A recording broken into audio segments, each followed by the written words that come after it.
আসসালামু আলাইকুম। আমন্ত্রণ বাংলা ভিশন সংবাদে আপনাদের সাথে আছি নাদিরা আশরাফ। শুরুতেই বিআরপি কেবলস সংবাদ শিরোনাম। ট্রাক কাভার্ড ভ্যান ধর্মঘট প্রত্যাহার, বাসে ২৭% ভাড়া বাড়লেও হাতানো হচ্ছে 50 ক্ষুব্ধ যাত্রীরা। নির্ধারিত ভাড়ার বেশি নিলে কঠোর ব্যবস্থা, হুঁশিয়ারি মন্ত্রী। জনগণের পকেট কাটছে সরকার, অভিযোগ বিএনপির। টেলিভিশনে বিজ্ঞাপনের রেট কমানোর অপতৎপরতায় এককর উদ্বেগ, অন্তত 30% বাড়ানোর আহ্বান।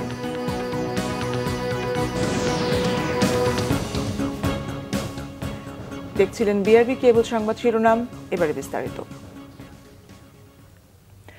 ট্রাক কাভার্ড ভ্যান ও পণ্য পরিবহন ধর্মঘট স্থগিত করা হয়েছে। স্বরাষ্ট্রমন্ত্রীর সঙ্গে বৈঠক শেষে ধর্মঘট স্থগিতের ঘোষণা আসে। রাতে সচিবালয়ে স্বরাষ্ট্রমন্ত্রী আসাদুজ্জামান খানের সঙ্গে বৈঠকে বসেন ট্রাক কাভার্ড ভ্যান ও পণ্য পরিবহন মালিক শ্রমিক নেতারা। প্রায় 2 ঘণ্টা বৈঠক হয়। ডিজেলের দাম না বাড়ানোর দাবি জানান ট্রাক কাভার্ড ভ্যান ও পণ্য পরিবহন মালিক শ্রমিক নেতারা। যৌক্তিকভাবে 30% ভাড়া বাড়ানোর দাবিও জানান তারা। স্বরাষ্ট্রমন্ত্রী জানান, আলোচনা ফলপ্রসূ হয়েছে। বিজিএমইএ ও বিকেএমই এর সাথে বৈঠক করে পণ্য পরিবহনের ভাড়া সমন্বয় করা হবে। সিটি কর্পোরেশন ও পৌর এলাকায় টোল ফ্রি করার কথাও জানান স্বরাষ্ট্রমন্ত্রী।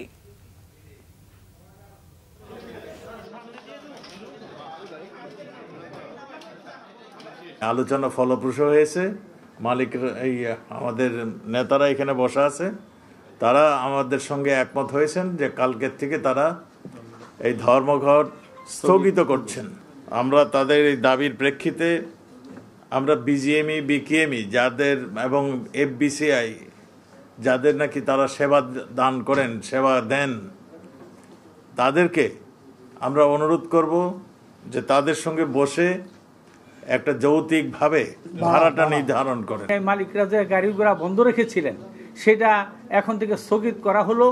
যে যেখান থেকে আপনারা শুনতেছেন, এরপরে এখন থেকেই আমাদের পণ্য পরিবহন পরবর্তী নির্দেশ না দেওয়া পর্যন্ত আমাদের এই পণ্য পরিবহন চলাচল করবে।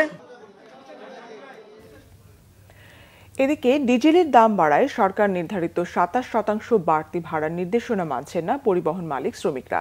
দূরপাল্লা ও সিটি সার্ভিস বাসে বাস্তবে হাতিয়ে নেওয়া হচ্ছে 40 থেকে 50% বেশি। রাজধানীর টার্মিনালগুলোতে দূরপাল্লার বাস কাউন্টারে সোমবারও টাঙানো হয়নি ভাড়ার নতুন তালিকা। এ নিয়ে যাত্রী ও পরিবহন শ্রমিকদের মধ্যে বাড়ছে ঝগড়া বিবাদ। 20 টাকা ভাড়া বেশি নেওয়া হয় না, জিজ্ঞাসা করেন। 5 টাকা ভাড়া বেশি নেওয়া হয়েছে। ভাড়া কত জানেন? 25 টাকা।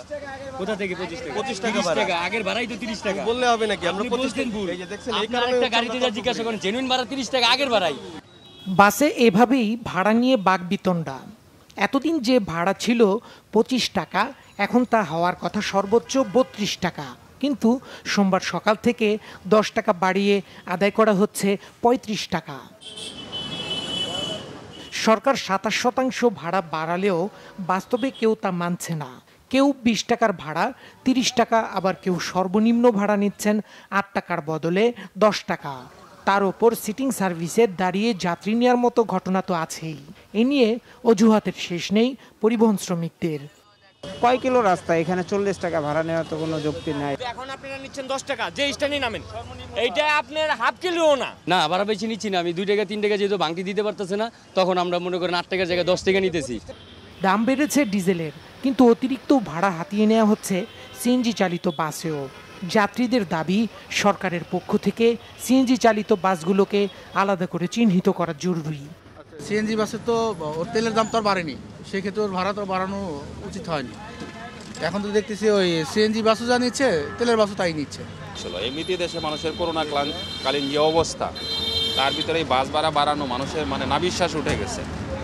3 দিন ধর্মঘটের পর সোমবার সকাল থেকেই রাজধানীর গাবতলী, সায়দাবাদ ও মহাখালী টার্মিনাল থেকে দূরপাল্লার বাস চলাচল শুরু হয়। কিছু কাউন্টারে ন্যায্য ভাড়া আদায় করলেও বেশিরভাগই সরকার নির্ধারিত ভাড়া মানা হয়নি। কোনো রুটে 100 টাকা, আবার কোনো রুটে 150 থেকে 200 টাকা পর্যন্ত অতিরিক্ত ভাড়া আদায় করা হয়। তাদের অভিযোগ, স্বার্থ পূরণ হয়েছে সরকার ও পরিবহন মালিক উভয়েরই। যাত্রীদের স্বার্থ দেখার কেউ নেই। নতুন যে ভাড়ায় 1 টাকা 42 পয়সা হিসাবে যে চারটা ওটা এখনো আসেনি, ওটা আসলে প্রায় 600 প্লাস হয়ে যাবে। যাই কিছু হবে জনগণের উপর দিয়ে যাবে। মাগুরা আমরা যাইতাম 350 টাকা, এখন নিতে আছে 450। কিন্তু 100 টাকা নিতে আজকে 150 টাকার কম নেবে না। 500 টাকা 600 টাকা হচ্ছে না, কি করা, তো অ্যাকসেপ্ট করা ছাড়া কোনো উপায় নেই। যা ভাড়া ছিল তার চেয়ে বেশি নিচ্ছে। বাড়তির ওপর অতিরিক্ত ভাড়া আদায়ের বিরুদ্ধে সরকারের পক্ষ থেকে কঠোর নজরদারি চান যাত্রীরা। দীপন দেওয়ান, বাংলা ভিশন, ঢাকা। সরকার আইন না মেনে ডিজেল ও কেরোসিনের দাম বাড়িয়েছে বলে অভিযোগ করেছে consumer association of Bangladesh cab. এজন্য দায়ী বিপিসি এবং জ্বালানি ও খনিজ সম্পদ বিভাগের সংশ্লিষ্ট কর্মকর্তাদের বিরুদ্ধে আইনি ব্যবস্থা নেওয়ার দাবি জানিয়েছে সংগঠনটি। এদিকে মালিক শ্রমিকদের প্রেসক্রিপশন মেনেই জনস্বার্থ না দেখে সরকার গণপরিবহনের ভাড়া বাড়িয়েছে বলে অভিযোগ যাত্রী কল্যাণ সমিতির। বুধবার রাতে হঠাৎ করে সরকার ডিজেল ও কেরোসিনের দাম বাড়ায় 23%। এর জেরে 3 দিনের ধর্মঘট শেষে 27% ভাড়া বেড়েছে বাসের, লঞ্চের ভাড়া বেড়েছে 35%। হিমশিম অবস্থা সাধারণ মানুষের। সোমবার এক ভার্চুয়াল সংবাদ সম্মেলনে consumers association of Bangladesh cab জানায়, আইন অনুযায়ী এমনভাবে আদেশ জারি করে জ্বালানি তেলের দাম বাড়াতে পারে না সরকার। বিপিসি উক্ত আইনের 34(6) উপধারা লঙ্ঘন করে এখতিয়ার বহির্ভূতভাবে ওই মূল্য বৃদ্ধির প্রস্তাব জ্বালানি বিভাগে পেশ করে। জ্বালানি বিভাগ 34(4) উপধারা লঙ্ঘন করে সেই প্রস্তাব মতে মূল্য বৃদ্ধি করে। আইন না মেনে দাম বাড়ানোয় সংশ্লিষ্ট কর্মকর্তাদের বিরুদ্ধে ব্যবস্থা নেওয়ার দাবি ক্যাবের। ডিআরসি আইন লঙ্ঘনের অপরাধে বিপিসি এবং জ্বালানি ও খনিজ সম্পদ বিভাগের সংশ্লিষ্ট কর্মকর্তাদের বিরুদ্ধে ব্যবস্থা নেওয়া এবং উক্ত মূল্য বৃদ্ধির আদেশ পুনর্বিবেচনা করা এখন জরুরি। ক্যাব নেতারা অভিযোগ করেন, সরকার অবিবেচকের মতো দাম বাড়ানোর ব্যবসায়িক সিদ্ধান্ত জনগণের উপর চাপিয়ে দিয়েছে। সেই দামের যে প্রতিক্রিয়া হবে তা কিন্তু একেবারেই বিবেচনায় নেওয়া হয় নাই। তাই এখানে প্রয়োজন ছিল একটি সুবিবেচিত রাজনৈতিক সিদ্ধান্ত। আমরা আশা করব সরকার সব দিক বিবেচনা করে যারা সাধারণ মানুষের কল্যাণে জনস্বার্থে এই যে মূল্য বৃদ্ধির আদেশ তা প্রত্যাহার করবেন। এদিকে যাত্রী কল্যাণ সমিতি বলছে, ডিজেলের দাম বাড়লে ন্যায্যভাবে বাস লঞ্চ ভাড়া বাড়াতে হয়, কিন্তু সরকার একচেটিয়া ভাড়া বাড়িয়ে জনগণের উপর চাপ তৈরি করেছে। তাই অবিলম্বে বাড়তি ভাড়া প্রত্যাহারের দাবি তাদের। মালিকদের প্রেসক্রিপশন অনুযায়ী ইচ্ছে মতো একচেটিয়া ভাড়া নির্ধারণ করা হয়েছে। লঞ্চের ভাড়া এখন সড়ক পথে দ্বিগুণ হয়েছে। মালিকদের স্বেচ্ছাচারিতা এবং যারা আছেন তাদের অহংকারের দম্ভ এবং এই সমস্ত কিছুর বলি হচ্ছে দেশের সাধারণ মানুষ। যাত্রী স্বার্থকে প্রাধান্য দেওয়ারও পরামর্শ যাত্রী কল্যাণ সমিতির। তাইমুর রশিদ, বাংলা ভিশন, ঢাকা। নির্ধারিত ভাড়ার অতিরিক্ত আদায় করলে সরকার কঠোর ব্যবস্থা নিতে বাধ্য হবে বলেছেন সড়ক পরিবহন ও সেতু মন্ত্রী ওবায়দুল কাদের। সোমবার সকালে তার বাসভবনে ব্রিফিংকালে পরিবহন মালিক শ্রমিকদের এ ব্যাপারে কঠোর হুঁশিয়ারি দেন তিনি। বলেন, গ্যাস, অকটেন ও পেট্রোল চালিত যানবাহনের ক্ষেত্রে বর্ধিত এই ভাড়া প্রযোজ্য হবে না। আওয়ামী লীগের সাধারণ সম্পাদক বিএনপি নেতাদের বিভিন্ন বক্তব্যের জবাবে বলেন, দেশে কোনো ভয়ঙ্কর পরিস্থিতি নেই। তিনি বলেন, জনস্বার্থে সাম্প্রদায়িক অপশক্তি, দুর্নীতিবাজ ও অনিয়মকারীদের বিরুদ্ধে সরকার কঠোর অবস্থান নিয়েছে। নেতাকর্মীদের হয়রানি করা হচ্ছে। বিএনপি নেতাদের এমন অভিযোগ প্রসঙ্গে ওবায়দুল কাদের বলেন, মণ্ডপে যারা হামলা করেছে, যারা সাম্প্রদায়িক সম্প্রীতি নষ্ট করতে চেয়েছে, তারা বিএনপির ভাষায় দেশপ্রেমিক দলটি সেই সব অভিযুক্ত কর্মীদের বাঁচানোর চেষ্টা করছে। জ্বালানি তেল, ডিজেল, কেরোসিনের দাম বাড়ানো ও দ্রব্যমূল্যের ঊর্ধ্বগতির প্রতিবাদে সারা দেশে মহানগর ও জেলা শহরে 2 দিনের প্রতিবাদ সমাবেশের কর্মসূচি ঘোষণা করেছে বিএনপি। দলের মহাসচিব মির্জা ফখরুল ইসলাম আলমগীর অভিযোগ করেন, জ্বালানি তেলের দাম বাড়ানো, পরবর্তীতে ধর্মঘটের নামে মানুষকে জিম্মি করে ভাড়া বাড়িয়ে পকেট কাটা সবই সরকারের সাজানো নাটক। ডিজেল, কেরোসিনের দাম বাড়ানো এবং দ্রব্যমূল্যের ঊর্ধ্বগতির প্রতিবাদে জাতীয় প্রেস ক্লাবের সামনে মানববন্ধন করে ঢাকা মহানগর উত্তর ও দক্ষিণ বিএনপি। এতে দলের মহাসচিব মির্জা ফখরুল ইসলাম আলমগীর অভিযোগ করেন, আওয়ামী লীগ যতদিন ক্ষমতায় থাকবে ততদিন জনগণের কষ্ট ও ভোগান্তি বাড়বে, মানুষ গরিব থেকে আরও গরিব হবে। সেজন্য এই সরকারকে সরাতে জনগণকে মাঠে নামাতে হবে। সরকারকে সরাতে জনগণ ও রাজনৈতিক দলকে ঐক্যবদ্ধ হওয়ার আহ্বান জানান মির্জা ফখরুল। ডিজেল কেরোসিনের দাম বাড়ানো এবং দ্রব্যমূল্যের ঊর্ধ্বগতির প্রতিবাদে 10 নভেম্বর ঢাকা ছাড়া সকল মহানগর ও 12 নভেম্বর সারা দেশে জেলা শহরে প্রতিবাদ বিক্ষোভ কর্মসূচির ঘোষণা করেন বিএনপি মহাসচিব। জনগণের অধিকার আদায়ে ন্যূনতম ইস্যুতে রাজনৈতিক দলের নেতাকর্মীদের ঐক্য চান বিএনপি সহ বিরোধী নেতারা। তাদের অভিযোগ, জনগণের অধিকার কেড়ে নিয়ে নির্বাচনী ব্যবস্থা ভেঙে দিয়েছে ক্ষমতাসীনরা। আওয়ামী লীগ ইতিহাস বিকৃত করে সম্মানিত ব্যক্তিদের অপমান করছে বলেও ক্ষোভ বিরোধী মতের নেতাদের। ৭১-এর রণাঙ্গনের বীর মুক্তিযোদ্ধা, অবিভক্ত ঢাকার শেষ মেয়র, সাবেক মন্ত্রী সাদেক হোসেন খোকার দ্বিতীয় মৃত্যুবার্ষিকীতে তার প্রতি শ্রদ্ধা জানিয়েছেন বিএনপি সহ বিভিন্ন রাজনৈতিক দলের নেতারা। জাতীয় প্রেস ক্লাবে এই অনুষ্ঠানের আয়োজন করে সাদেক হোসেন খোকা ফাউন্ডেশন। সমস্ত দেশের মানুষ হতাশাগ্রস্ত, নেশাগ্রস্ত যুব সমাজ সেই সময় ব্রাদার্স ইন্ডিয়ান ক্লাব তৈরি করেছিলেন। তার সহ বন্ধুরা সেই ক্লাবের থেকে জাতীয় দলে খেলেছেন অনেক খেলোয়াড়। খোকা ভাইদের মতো মানুষদের মৃত্যু নাই, উনি বেঁচে আছেন সমগ্র বাংলাদেশে। বাংলাদেশ জন্মের সঙ্গে সাদেক হোসেন খোকা ব্যক্তিগতভাবে এই দল, বেগম খালেদা জিয়া এবং দলের প্রতি তার যে কমিটমেন্ট এবং সততা, সেটা প্রশ্নাতীত কেউ কোনোদিন সেটা প্রশ্ন করতে পারবেন না। তাকে আমি যারা ভালোবাসি, তার যে স্বপ্ন ছিল বাংলাদেশের মুক্তি, সেই মুক্তির লড়াই আমার সামনে এই খোকা ভাই স্বপ্ন পূরণ করব। রাজপথের সহযোদ্ধারা গভীর শ্রদ্ধার সাথে স্মরণ করেন কিংবদন্তি রাজনীতিবিদ সাদেক হোসেন খোকাকে। আবেগ আপ্লুত হয়ে পড়েন অনেকে। স্মরণ করেন সরকার বিরোধী আন্দোলনে সাদেক হোসেন খোকার সাহসী ভূমিকা। আর একজন নেতাকর্মীকে বিনা অপরাধে কোন রাজনৈতিক দলের, শুধু বিএনপি না আমাদের দল, গ্রেপ্তার হতে দেওয়া যাবে না। একজনকে গ্রেপ্তার করবে, সবাইকে নিয়ে যাবে। কেন নিয়ে যাবে? তার অপরাধ কি? এই দৃঢ়তা আমাদেরকে দেখাতে হবে। সরকার নানান ধরনের আয়োজন করছে। সাদেক হোসেন খোকা ওই সময় এই জিনিস বুঝতে পেরেছিলেন যে এই দেশের সার্বভৌমত্ব বজায় রাখাই হচ্ছে বাংলাদেশের জন্য, বাংলাদেশকে রক্ষা করার সবচেয়ে বড় রাজনৈতিক হাতিয়ার। দেশকে রক্ষা করতে হবে, জনগণকে রক্ষা করতে হবে, দেশের গণতান্ত্রিক ভবিষ্যৎকে রক্ষা করতে হবে।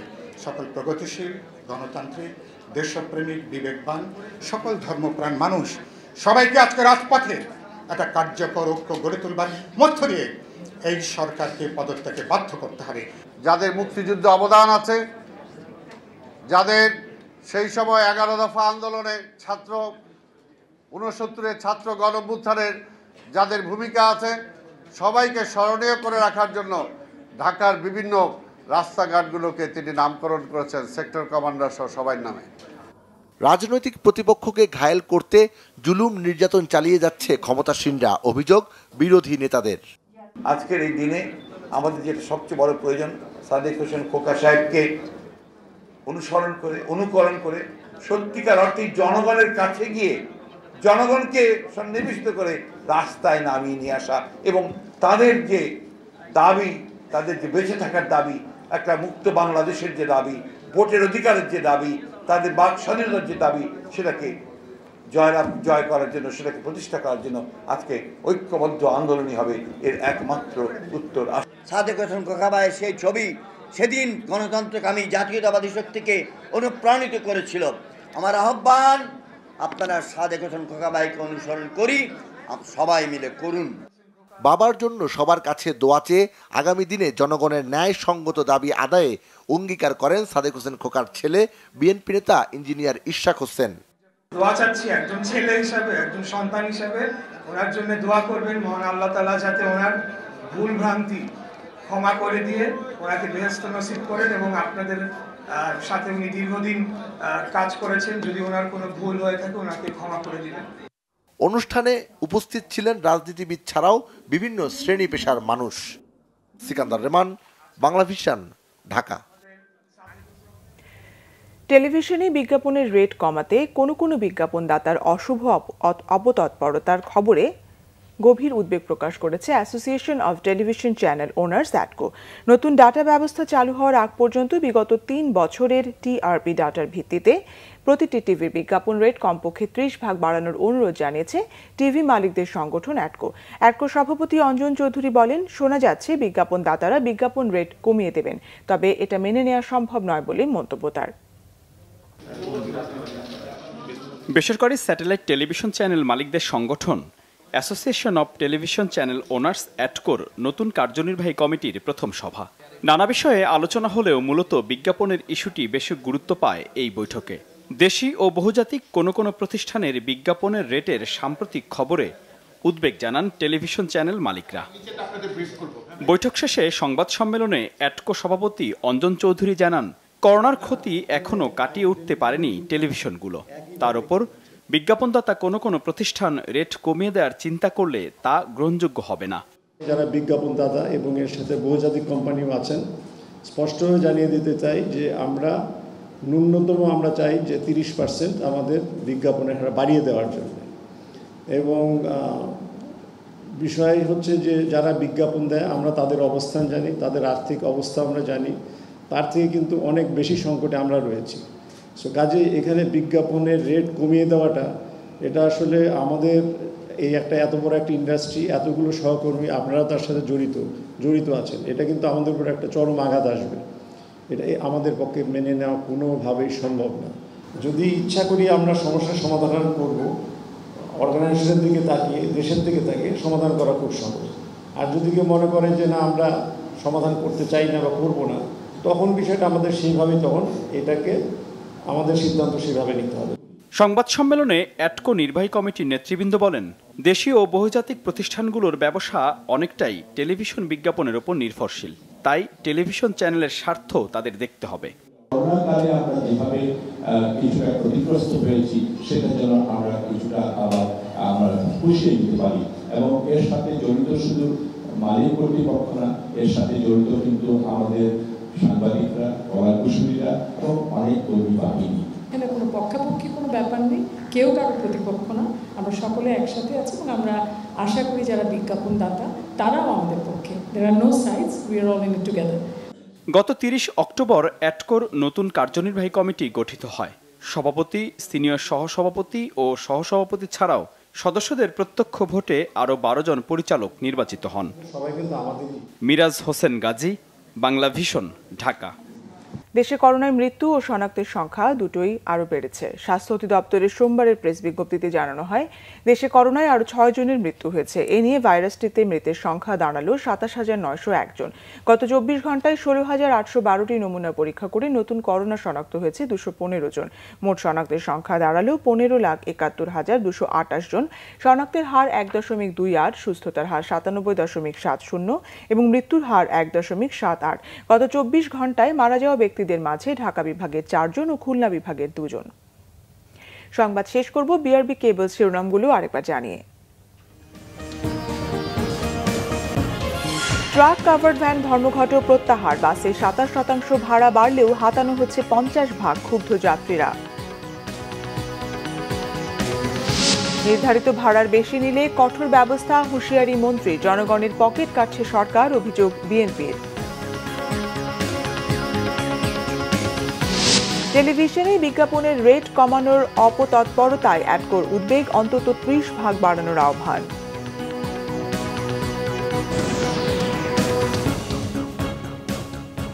এই ছিল এখনকার মতো। পরের সংবাদ সকাল 10টায়। 9টায় নিউজ টপ 10 দেখার আমন্ত্রণ রইল। এছাড়া বাংলা ভিশন সংবাদ ও সংবাদ সংশ্লিষ্ট অনুষ্ঠান দেখতে ভিজিট করুন www.bbnews24.com ও facebook.com/banglavision এবং সাবস্ক্রাইব করুন youtube.com/banglavisionnews। ধন্যবাদ।